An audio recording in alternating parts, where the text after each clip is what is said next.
Oke guys, welcome back to Daily Charting with Toshi, di mana kita akan daily chart your favorite cryptocurrencies. Oke, dalam 24 jam terakhir, cryptocurrency market terkoreksi tipis sebesar 0,58%. Dengan total market cap mencapai di 853 miliar US dollars. Nah, kita bisa lihat untuk Bitcoin dia terkoreksi sebesar 0,43% dalam 24 jam terakhir dan sekarang ada di 17.148. Sementara untuk Ethereum kita bisa lihat dia terkoreksi lebih signifikan sebesar 1,35% di angka 1264. Nah, kalau gue lihat di sini, sepertinya karena data ekonomi kalender kemarin. Seperti yang kita tahu, kemarin akan ada data PPI. Dan ini seperti membuat USD meningkat. Lalu untuk BNB, kita bisa lihat dia terkoreksi sebesar 0,88%. Untuk XRP, dia terkoreksi sebesar 1,18% di angka 38 sen. Dogecoin terkoreksi sebesar 1,68% di angka 9 senan. Untuk Cardano dia terkoreksi sebesar 0,94% di angka 31 sen. Dan yang terakhir Polygon Matic terkoreksi sebesar 2,10% di angka 9 sen. Di angka 90 sen ya. Jadi overall cenderung semua terkoreksi. Dan seperti yang gue bilang tadi, menurut gue penyebabnya adalah data PPI kemarin ya. Kalau kita lihat di sini, yes, data PPI kemarin ternyata better than expected. Seperti yang sudah kita bahas, kalau PPI a higher than expected reading should be taken as positive or bullish. Jadi kalau dia lebih tinggi daripada forecast, itu akan membuat USD menguat. Dan kalau kita lihat di sini ya terjadi sesuai dengan deskripsi ya. Karena PPI datanya bagus untuk USD, akhirnya US menguat ke atas. Atau lebih tepatnya indeks dolar menguat. Jadi kurang lebih seperti itu. Dan untuk hari ini kita bisa lihat ya, nggak ada yang terlalu ekstrim penting ya, semuanya rata-rata bintang 2 saja. Jadi mungkin kita akan lebih fokus ke technical analysis ya. Nah, sekarang kita akan masuk ke BTC dulu seperti biasa ya. Nah, jadi untuk BTC kita bisa lihat bahwa dia sedikit menurun, tapi jujurnya not that bad ya. Karena kalau kita lihat di sini indeks dolar meningkat juga. Jadi untuk BTC turun sedikit sebenarnya normal dan sesuai dengan korelasi negatifnya dengan indeks dolar. Nah, good newsnya apa? Good newsnya dia masih bertahan di atas dari 16.900. Nah, harapannya adalah apa? Dia bisa breakout dari 17 ribuan. Karena 17 ribuan ini kalau kita lihat sudah berkali-kali menahan harga Bitcoin. Nah, jadi yang kita butuh adalah sebenarnya retest ke daerah ke 17.621. Kalau itu bisa mulai terjadi, tentunya itu akan membuat Bitcoin semakin bagus secara harga ya. Tapi kalau misalkan yang masih stuck di daerah sini, masih di daerah sini terus, semakin besar peluang ini menjadi daerah supply ya, karena momentumnya kayak kurang kebangun ya. Nah, selain dari itu kita bisa lihat juga PR untuk hari ini ya, selain untuk retest di sini juga adalah mungkin MA20 yang ya semoga aja nanti bisa nahan ya, bisa jadi confluence dengan 16.900 just in case ternyata retest lagi ke bawah ya. Oke, jadi kurang lebih seperti itu untuk short termnya dari Bitcoin ya. PR-nya quite simple, masih nggak terlalu berbeda jauh dari kemarin ya. Nah, selanjutnya kita akan pembahasan ke indeks dolar. Nah, indeks dolar ini sayangnya kemarin datanya kurang membantu ya. Jadi untuk tembus ke 104,13 belum berhasil. Nah, jadi seperti yang gue bilang ya, ini untuk indeks dolar ini tentunya sangat berpengaruh dengan ekonomi kalender ya. Setiap data-data yang langsung berhubungan dengan US biasanya akan langsung tercermin di TA-nya juga.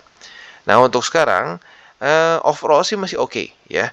Masih oke karena kalau kita lihat di sini dari tanggal kapan ya? Basically dari tanggal ya September akhir dia masih terus membuat lower high, lower low, lower high, lower low, lower high, lower low dan seterusnya ya. Dan sekali lagi seperti yang gue bilang, MA200 ini menjadi suatu resisten adalah suatu hal yang penting. Karena seperti yang gue bilang, biasanya MA200 ini adalah tempat di mana indeks dolar ini berubah sifat ya. Dari sebelumnya misalkan kita lihat di sini ya. Sebelumnya dia misalkan bullish di sini. Dia tembus dan ini mulai menjadi resisten. Nah, kita masuk ke bear market. Vice versa. Waktu kemarin di Juni ya. Di Juni akhir kalau kita lihat di sini dia mulai tembus, berubah dari resisten mulai menjadi support. Nah, saat berubah menjadi support kita bisa lihat sekarang indeks dolar masuk ke dalam bear market yang sebenarnya cukup panjang ya. dari Juni 2021 lah ya kurang lebih. Ya akhir Juni sampai sekarang ya baru kenal lagi sama 200 di Desember 2022. Jadi setahun lebih. Nah, sekarang kalau kita lihat pada tanggal berapa nih?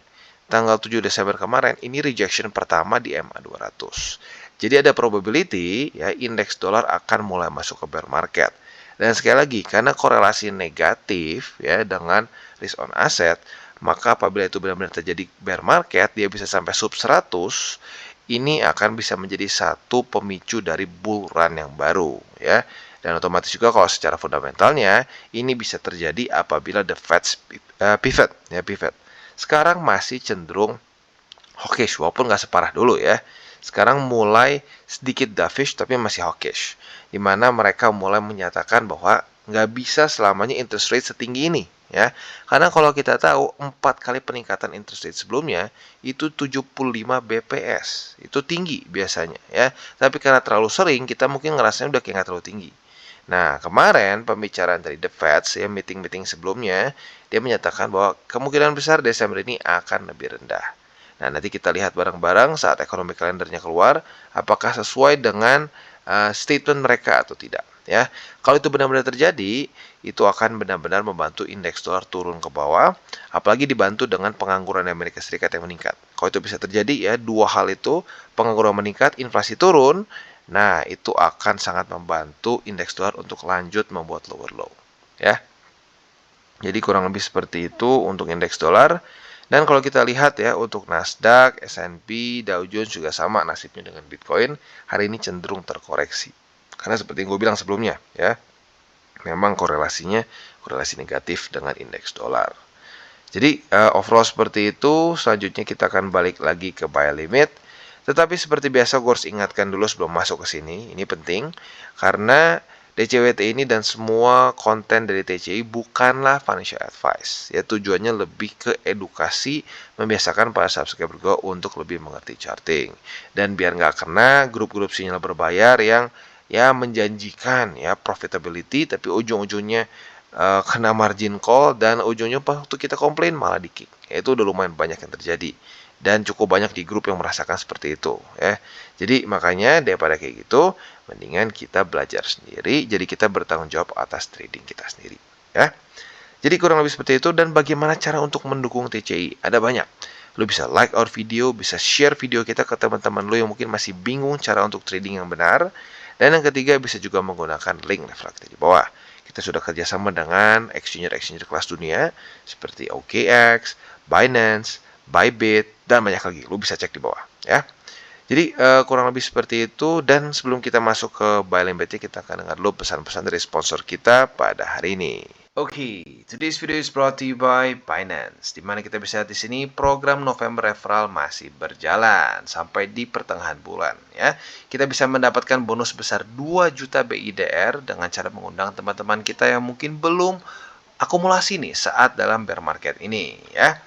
Nah, jadi kita bisa di sini total hadiahnya senilai 150 juta BIDR. Dan caranya gampang. Yang pertama adalah kalian harus mendaftarkan data kalian dulu di formulir survei. Nah, setelah itu kalian bisa mengikuti. Nah, jadi kurang lebih seperti ini ya. Caranya simple. Dan yang gue suka adalah biasanya ya, kalau untuk mengundang teman, kita harus kesannya mereka daftar, mereka KYC, terus trade, baru dapat berapa dolar. Di sini ya, yang gue suka adalah lu langsung ada orang yang daftar langsung pakai link referral, lu akan mendapatkan 15.000 per orangnya, maksimum 10. Untuk KYC-nya lu dapat 20.000. Nah, jadi kalau dia KYC, daftar, deposit, first trade, lu totalnya bisa mendapatkan per orang itu ya lumayan besar ya. Jadi totalnya overallnya itu adalah di 200.000 BIDR. Andaikan dia proses pendaftaran KYC, deposit, dan first trade. Nah, kalau ini maksimumnya 10 berarti ya otomatis 2 juta. Jadi kurang lebih seperti itu. Dan ini adalah contoh kasusnya sama persis kayak di atas ya. Dan ini tentunya berlangsung sampai tanggal 14 Desember. Selain dari itu juga ada Desember New User Campaign. Jadi program November kemarin sekarang ditambah dengan Desember New User Campaign. Tapi yang ini rada mepet ya, karena akan berakhir pada tanggal 7 Desember alias besok. Ya, jadi buat kalian tertarik, sekali lagi tinggal daftar saja di formulir survei ini. Dan kalian tinggal ikuti saja dan bisa memenangkan hadiah sebesar 200.000 BIDR ya. Nah, jadi caranya simple, basic, tinggal kalian daftar saja ke formulir surveinya, lalu melakukan first trade. That's it ya. Dan sebelum mau ikutan, gue sarankan untuk baca dulu semua syarat ketentuannya. Apabila cocok, monggo ikutan. Jadi kurang lebih seperti itu dari Binance pada hari ini. Dan jangan lupa untuk selalu trade di Binance. Oke, dan seperti biasa buy limit kita untuk Bitcoin yang menjadi pembahasan pertama ya.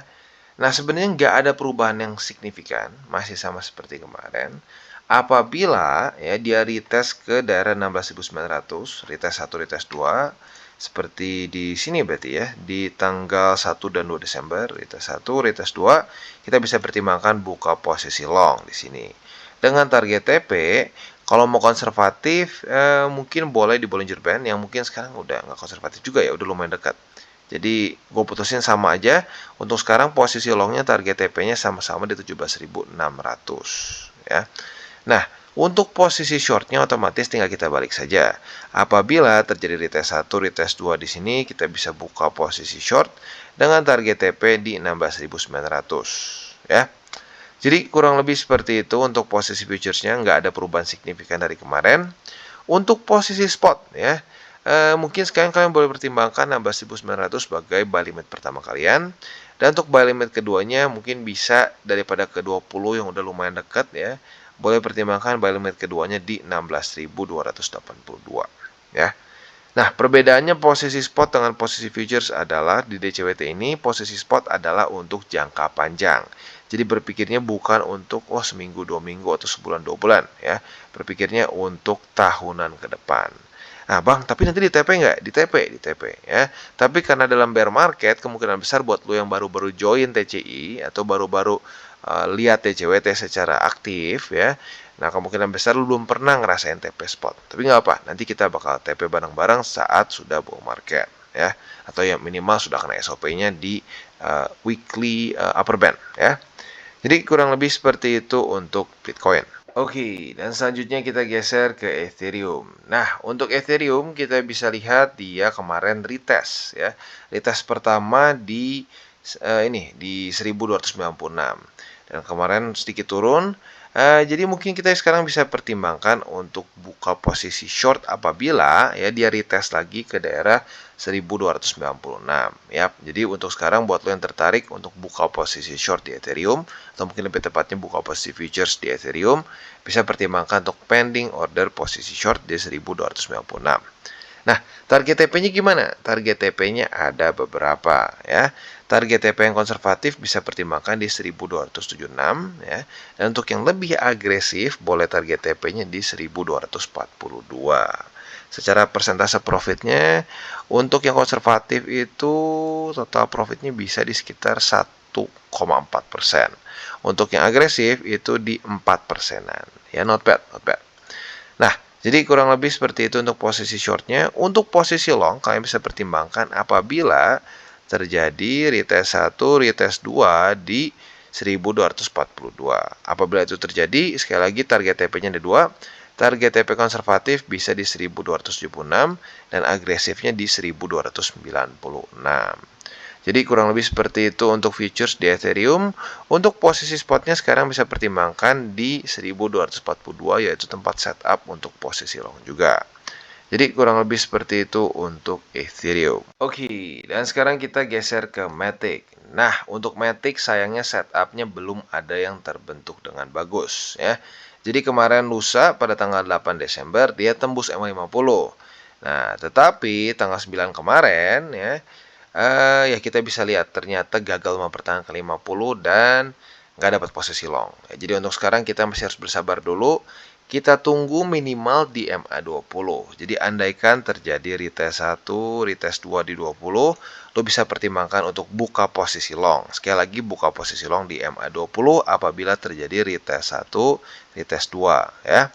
Target TP-nya juga ada 2. Target TP konservatif di MA50 yang warna biru ini. Dan untuk target TP yang lebih agresif boleh pertimbangkan di struktur 95 sen yang terbentuk pada tanggal 2 dan tanggal 3 Desember lalu. Jadi kurang lebih seperti itu untuk posisi futures di Matic ya. Overall sampai sekarang sayangnya masih belum terbentuk setup yang ekstrim bagus. Ya, jadi tinggal kita lihat nih apakah dia akan ke 20 atau tidak. Untuk posisi spotnya, lu bisa pertimbangkan di 86 sen atau boleh juga di 85 sen sebagai buy limit pertama. Untuk buy limit keduanya bisa pertimbangkan di 83 sen. Jadi kurang lebih seperti itu untuk Matic, dan secara struktur kita bisa lihat dia masih dengan jelas mendapatkan masalah di resisten 95 sen dan sekarang sedikit sideways. Oke, dan selanjutnya kita masuk ke Phantom. Untuk Phantom ceritanya sedikit berbeda. Ya, dia ada satu setup yang sekarang cukup bagus secara strukturnya ya. Jadi kalau kita lihat pada tanggal 8 Desember kemarin, dia berhasil reclaim 23 sen. Ya, berhasil reclaim 23 sen. Dan gue bilang waktu itu, kita lihat nih ya, kita lihat dia retestnya ke resisten atau ke support. Ternyata pada tanggal 9 kemarin dia retestnya ke resisten. Artinya ini adalah retest satu untuk struktur resisten di 24 sen. Nah, berarti sekarang buat lo yang tertarik buka posisi futures, tepatnya posisi short, lo bisa pertimbangkan untuk pending order atau limit short di 24 sen. Ya, sekali lagi nggak perlu lo pantengin chartnya, lo bisa tinggal pasang aja limit buy atau tepatnya di sini limit short kali ya. Nah, intinya saat dia kena maupun cuma wick aja langsung kebuka posisinya ya. Tapi untuk pending order atau limit buy ini hanya untuk yang udah dapat konfirmasi ya, atau sorry bukan konfirmasi, lebih tepatnya dari tes 1 ya. Jadi daripada lu nganggur nungguin gitu ya, kerjaan lu keganggu liatin chart terus, lu tinggal pasang aja limit buy ya. Nah, jadinya untuk posisi short di sini jelas untuk TP-nya yaitu di daerah 23 sen ya. Secara persentase profit not bad, ini sekitar kayaknya 4%-an karena harusnya ya. Sebentar kita coba cek. Yes, sekitar 4%-an lah, not bad. Nah, untuk posisi longnya otomatis tinggal kita balik saja logikanya. Apabila terjadi retest 1, retest 2 di sini, lo bisa pertimbangkan untuk buka posisi long. Target TP-nya tinggal kita balik, tempat kita buka posisi short, kita jadikan tempat TP untuk posisi long, yaitu di 24 sen. Jadi kurang lebih seperti itu untuk Phantom secara futuresnya. Untuk posisi spotnya boleh sama juga di 23 sen seperti tempat kemarin ya. Dan untuk buy limit keduanya bisa pertimbangkan di 21 sen. Oke, dan untuk Cardano nih ya, buat yang posisi long kemarin masih lu pertahanin dari tanggal 8 Desember, nah kita bisa lihat nih, sekarang di close-nya kesusahan untuk tembus EMA20. Jadi buat lu yang agresif kemarin mungkin boleh pertimbangkan udah TP aja ya. Nah, tetapi di waktu bersamaan, buat lu yang ngedengerin juga dari kemarin, ini terjadi retest 1, retest 2 di MA20. Jadi buat lo yang sudah nungguin posisi short di 20 harusnya sudah dapat juga. Dan yang gilanya apa? Sudah kena target TP ya. Hah, kok bisa bang? Gimana? Coba kita bahas ya. Jadi retest 1 terjadi pada tanggal 8 Desember di sini ya. Retest ke EMA 20. Nah, kemarin kita bisa lihat dia terjadi retest kedua di EMA 20. Jadi buat lo yang sudah pending order di EMA 20 posisi short, berarti sudah dapat posisi di situ, dan target TP di 30 sen sudah kena juga, jadi sudah profit sebesar ya lumayan lah 1,7%-an, not bad.